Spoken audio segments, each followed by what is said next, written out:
شروع اللہ کے نام سے جو بڑا مہربان اور نہایت رحم فرمانے والا ہے۔ حضرت ابو مسعود انصاری رضی اللہ تعالیٰ عنہ بیان کرتے ہیں، ایک آدمی نبی صلی اللہ علیہ وآلہ وسلم کی خدمت میں حاضر ہوا تو اس نے عرض کیا، میری سواری ہلاک ہو گئی ہے، آپ مجھے سواری عنایت فرما دے۔ آپ صلی اللہ علیہ وآلہ وسلم نے فرمایا، میرے پاس تو کوئی سواری نہیں۔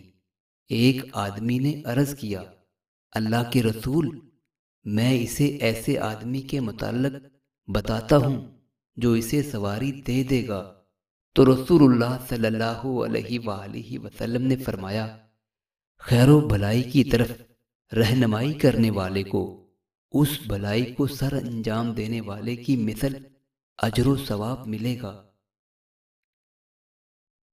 حضرت ابو ہریرہ رضی اللہ تعالیٰ عنہ بیان کرتے ہیں کہ رسول اللہ صلی اللہ علیہ وآلہ وسلم نے فرمایا، جو شخص ایسا علم جس کے ذریعے اللہ کی رضا مندی حاصل کی جاتی ہے، محض دنیا کا مال و متاع حاصل کرنے کے لیے سیکھتا ہے، تو وہ روز قیامت جنت کی خوشبو بھی نہیں پائے گا۔